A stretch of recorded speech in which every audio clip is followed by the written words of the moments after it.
Student, हम आ गए हैं आज फिर एक पेपर लेके। पेपर कहना ना चाहिए, हम इम्पोर्टेंट टॉपिक के क्वेश्चंस लेके आ गए हैं जो कि हर पेपर में मतलब 15 से आज आपकी डेट हो गई है 8 तारीख हो गई है, तो अभी तक जितने पेपर हुए हैं पटवारी के सभी में ऐसे क्वेश्चंस रिपीट हो रहे हैं।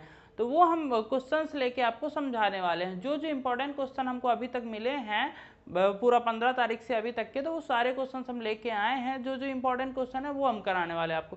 और ऐसे टॉपिक्स होते हैं ना कि एक टॉपिक से आपके 4 से 5 क्वेश्चन बच रहे हैं, तो हम उसके कॉन्सेप्ट बताएंगे, किस तरह से करना वो बताएंगे। इस तरह के क्वेश्चन आप आसानी से कर सकते हैं। जैसे हमारा फर्स्ट क्वेश्चन, और अभी तक हमारी वीडियो आपने पिछले वीडियोस नहीं देखी है वो जाके देखिए, उसमें आपको काफ़ी कुछ समझ में आएगा। ये हमारा फर्स्ट क्वेश्चन है, बहुत ही आसान क्वेश्चन है, बस समझने वाली बात है। दो संख्याओं का अंतर लिखा है 4। यदि हम पहली संख्या मान लें x और दूसरी संख्या y, तो दो संख्याओं का अंतर कितना लिखा है 4। पहले बोला क्वेश्चन वो हमने कर लिया था उनके वर्गों का अंतर। वर्गों का अंतर मतलब x का वर्ग माइनस y का वर्ग, कितना दिया 68। तो उनका योग निकालना बहुत आसान क्वेश्चन है, मतलब x प्लस वाई निकालना कुल मिला के आसान क्वेश्चन। इसमें एक फार्मूला बस आपको पता होना चाहिए। हम हर वीडियो में आपको बताते हैं कि फार्मूले ये वाले आपको याद होने चाहिए अच्छी तरह से, तभी आप आगे कर पाएंगे इसको। ये होता है formula A square minus B square equal to A plus B minus B.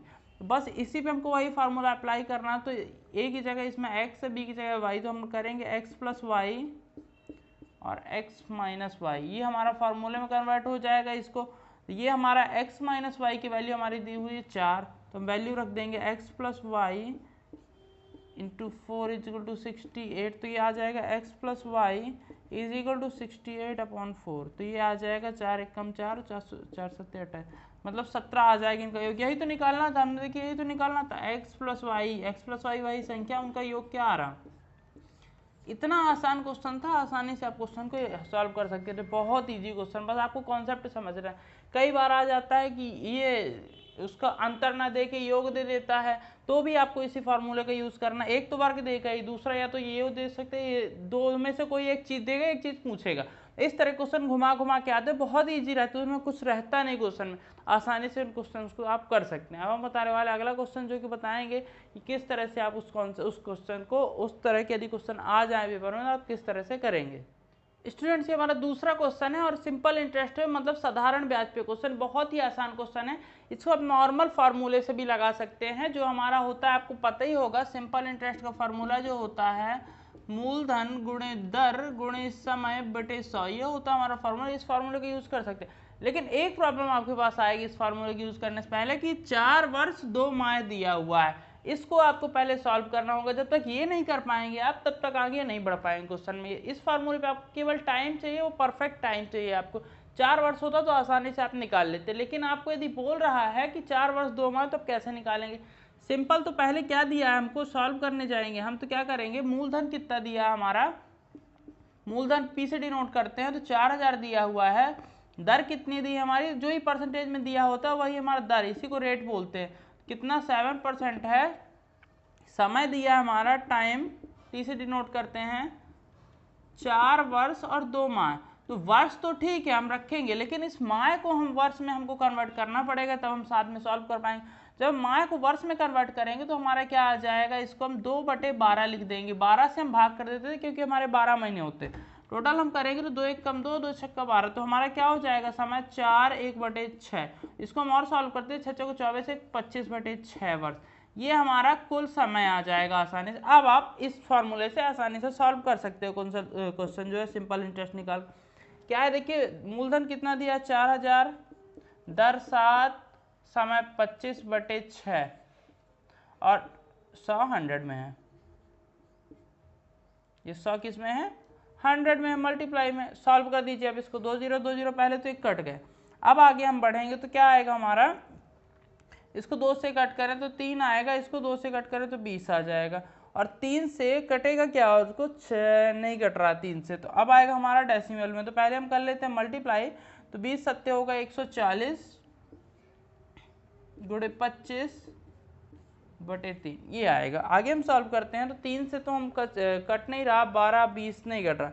हम फिर से सॉल्व करेंगे, 25 0 25 25 चौको 100, तो 0 आएगा, बचेगा हमारा 10। 25 कम 25 10 35 35 100/3 आएगा। तो 3 से इसको भाग करेंगे तो आएगा 3 1 कम 3 फिर कितना आएगा 3 एकम 3 और बचेगा हमारा कितना, इसमें 2 बचेगा, 20 आएगा, 3 18 आएगा, फिर हमारा 2 आएगा, 3 18 आएगा, मतलब 1666.66 या 6-7 कर सकते हो। जब भी नंबर रिपीट होता एक बढ़ा के हम लिख सकते हैं, यही हमारा आंसर हो जाएगा। उसको ब्याज कितनी मिलेगी, 1166 रुपये 6-7 पैसे। ऑप्शन के ऊपर डिपेंड करता है कैसा ऑप्शन दिया हुआ है, या तो इतना भी इसका हो सकता है कि इतना भी आ जाए वो, तो इस तरह से आप कर सकते हैं। बहुत आसान क्वेश्चन था और अच्छा क्वेश्चन था, आसानी से क्वेश्चन को आप कर सकते थे। अब हम बताने वाले आपको थर्ड क्वेश्चन, और इसी में आपको इसी तरह क्वेश्चन आता है, ज़्यादा कठिन नहीं आता है। प्रॉब्लम कहाँ कर देते हैं, केवल माह में दे देते हैं समय, उसको आप यदि कन्वर्ट कर लिए तो बहुत आसान क्वेश्चन होता है।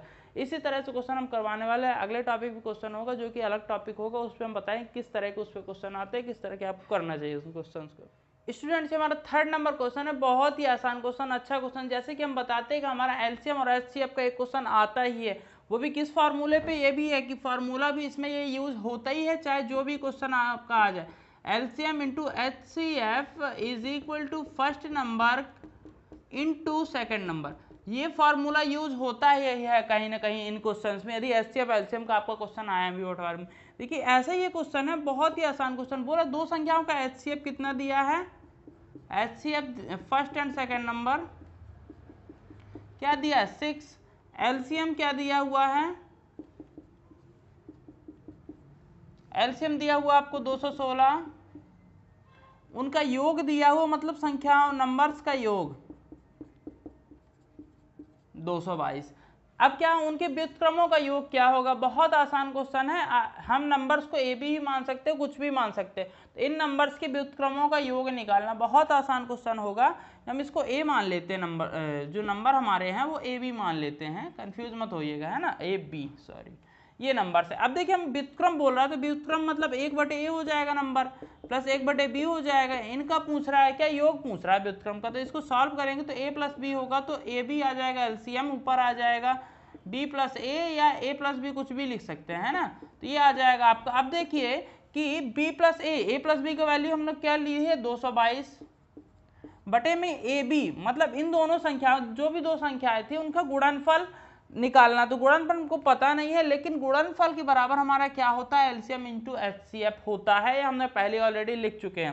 तो इसके जगह में हम एचसीएफ इंटू एलसीएफ लिख सकते हैं, मतलब 6 गुणे 216 लिख सकते हैं। अब हम करेंगे इसको डिवाइड, तो आ जाएगा ये 36 18 आ जाएगा, फिर बचेगा हमारा 4 और 7 आ जाएगा, 37/216 इसका आंसर आ जाएगा। इतना आसान क्वेश्चन था, आसानी से आप कर सकते हो। और हमने बताया कि इस तरह का कोई भी क्वेश्चन आएगा आपका, ये फॉर्मूला आपका यूज होगा, तो आपको ध्यान से करना है। इस तरह के कई क्वेश्चन हमने अपने पेपर में ऑलरेडी करवा चुके हैं, और एक क्वेश्चन आपका पक्का रहता है कि एलसीएम एचसीएफ से आपका बनेगा, तो आप बहुत अच्छी तरह समझ के जाइएगा। इन्हीं क्वेश्चंस को घुमा घुमा के दे देता है और कुछ नहीं होता। कई बार इस फार्मूले से पूछ देता है कि एलसीएम बताइए, जबकि ये तीनों चीज दी हुई हो, सेकंड नंबर बताइए, ये तीनों चीज और दी हुई है, अदर 4 चीजें, 4 मटेरियल, इसमें 4 में से एक चीज निकालना होगा, 3 दिए होंगे तो आसानी से आप निकाल सकते हैं, या तो इस तरह क्वेश्चन होगा तो आसानी से आप कर सकते हैं। अब हम बताने वाले इस वीडियो को 4th नंबर क्वेश्चन बताएं किस तरह से आप कम से कम समय में उस टॉपिक के क्वेश्चन को कर सकते हैं। स्टूडेंट्स हमारा 4th नंबर क्वेश्चन है, उतना ही आसान क्वेश्चन है, अच्छा क्वेश्चन। देखिए कॉन्सेप्ट पे बेस है, कुछ भी नहीं इस क्वेश्चन में, ये आप छोटे से ही पढ़ते आ रहे हैं कि विलोपन प्रतिस्थापन बीजगुणन विधि से आप किस तरह से क्वेश्चन को करेंगे। इन दोनों से आपको x और y का वैल्यू निकालना है। ये आपको 2 समीकरण दिए हुए हैं, तो पहले आप इसको लिखेंगे, दोनों समीकरणों को। क्या लिखा है, 3x + 6y, और 6 को यदि हम उधर ले जाते तो माइनस का 6 हो जाएगा, ये हो जाएगा x + 3y और इज इक्वल टू माइनस का 9। ये हो जाते हैं हमारे 2 समीकरण, इनसे हमको x और y की वैल्यू निकालनी है। तो जब भी ऐसा होता है, तो यदि हम विलोपन विधि से करने जाते हैं इसको, तो हमारा क्या आ जाएगा, या हम प्रतिस्थापन से भी कर सकते हैं किसी मेथड से, तो हम विलोपन से भी करने जाते हैं तो क्या आ जाएगा हमारा, इसका हमको 3 से मल्टीप्लाई करना होगा इस पूरे में। 3 से मल्टीप्लाई करेंगे तो ये आ जाएगा हमारा 3x, इस पे कर देंगे तो क्या आ जाएगा हमारा 9 आ जाएगा, क्या आ जाएगा 9 आ जाएगा, और इस पे कर देंगे तो 9 3 27 आ जाएगा, ये हो जाएगा आपका। अब जब हम ये प्लस प्लस है तो दोनों प्लस कर नहीं सकते, हमको एक कट करना होगा, तो ये हम माइनस हो जाएगा, ये हमारा माइनस हो जाएगा, ये हमारा प्लस हो जाएगा, साइन चेंज हो जाता है नीचे वाली संख्या, कट गया, ये माइनस प्लस हो गया, तो क्या हो जाएगा 9 में से 6 माइनस का हो जाएगा 3y, is equal two plus का 27 में से 6 हमको माइनस करना पड़ेगा, तो क्या आएगा 21 आ जाएगा। हमारा वही प्लस का आएगा कि बड़ी संख्या हमारी प्लस की है, तो अब इससे आ जाएगी हमारी y की वैल्यू, तो y बराबर हो जाएगा 21 और 3 आ जाएगा डिवाइड में माइनस के 3, तो ये आ जाएगा 7। कितना आ जाएगा, y बराबर आपका 7 आ गया। अब आपको निकालनी है x की वैल्यू, तो x वैल्यू कैसे निकालते हैं, या तो हम इक्वेशन फर्स्ट में रख दें, सेकंड में किसी में भी रख सकते हैं, तो आसानी से आपका आ जाएगी। देखिए हम y की वैल्यू -7 आएगी, ये ध्यान रखिएगा, इधर पे माइनस है इसलिए -7 आएगा, इधर पे y की वैल्यू रख देते हैं, हम सेकंड में ही रख देते हैं, तो क्या है हमारा x + 3 इंटू वाई की वैल्यू हमारी 7 है इज इक्वल टू माइनस का 9 है। आगे हमारा वैल्यू हम इसको सॉल्व करें तो x ये प्लस माइनस माइनस हो जाएगा, 7 से 21 हो जाएगा बराबर माइनस का 9, तो x के उधर जाएगा, यदि माइनस का 21 तो प्लस का 21 हो जाएगा, तो क्या आ जाएगा प्लस का हमारा 21 में से 9 जाएगा तो 12 आ जाएगा। x बराबर आपका 12 आ गया, y बराबर -7। अब इसमें वैल्यू रख दीजिए 4x + 3y, तो 4 × 12 और प्लस 3 इंटू वाई की वैल्यू -7 है, तो सॉल्व कर 12 चौको 48 हो जाएगा, 48 और माइनस हमारा 7 से 21 हो जाएगा। आगे क्या आ जाएगा, 8 में से 1 जाएगा, 7 आएगा, 4 में से 2, यही 27 आपका राइट आंसर हो जाएगा। बहुत आसान क्वेश्चन था, आसानी से उस क्वेश्चन को आप लगा सकते थे। अब हम बताने वाले हैं आपको लास्ट क्वेश्चन, जो कि आज की वीडियो का अंतिम क्वेश्चन होगा। बहुत ही अच्छा क्वेश्चन है, आसान क्वेश्चन है, तो ऐसे ऐसे क्वेश्चन भी आते हैं, आपको बस देखने से उसका आंसर पता चल जाएगा। सिंप्लीफिकेशन पे आधारित है क्वेश्चन, तो वो आप पूरी वीडियो जरूर देखिएगा। लास्ट क्वेश्चन है हमारा स्टूडेंट से आज की वीडियो का हमारा लास्ट क्वेश्चन है, बहुत ही आसान क्वेश्चन है, बस आपको थोड़ा सा समझना, सिंप्लीफिकेशन पे डिपेंड है ये क्वेश्चन, बहुत ही इजी क्वेश्चन है। देखिए आप देखते ही मतलब ऐसे भी क्वेश्चन आते हैं, इसीलिए हमने एक क्वेश्चन आपका ऐसा भी लाया कि आपको थोड़ा सा कॉन्फिडेंस बिल्ड हो, जिससे कि आप आगे की और भी जो क्वेश्चन है उसको आप आसानी से सॉल्व कर पाएं। देखिए क्या है, इतना आसान क्वेश्चन भी आप देखिए, इसमें सीधे सीधे बॉड मास रूल लग रहा है, तो यदि हम पहले डिवाइड करेंगे 4 आ जाएगा, माइनस लगाएंगे फिर मल्टीप्लाई करेंगे तो 72 आ जाएगा, सिंपल इसको माइनस कर देंगे और 72 में 4 जाएगा, 68 आपका आंसर आ जाएगा। मतलब इस तरीके से भी आपके क्वेश्चन बनते हैं। ये क्वेश्चन हम इसीलिए लाए कि आपको थोड़ा सा कॉन्फिडेंस बिल्ड हो, आप ये नहीं सोचे कि पूरे कठिन कठिन ही क्वेश्चन आते हैं, ऐसे भी क्वेश्चन आते हैं पटवारी के पेपर में। और ये बता दें, आप देख लीजिएगा, ये 6 तारीख के पेपर का है, 6 अप्रैल का जो पेपर हुआ है उसमें ये क्वेश्चन आया हुआ था, तो आप समझ सकते हैं कि ऐसे को नहीं होता कि आपके सारे कठिन क्वेश्चन आते हैं, इस तरह के भी कुछ क्वेश्चन आते हैं। वीडियो अच्छा लगा तो लाइक करिएगा, दोस्तों में शेयर करिएगा, नोटिफिकेशन बेल भी ऑन कर लीजिए, जिससे जो आने वाली वीडियो आपको टाइम पे मिल पाए। Thank you.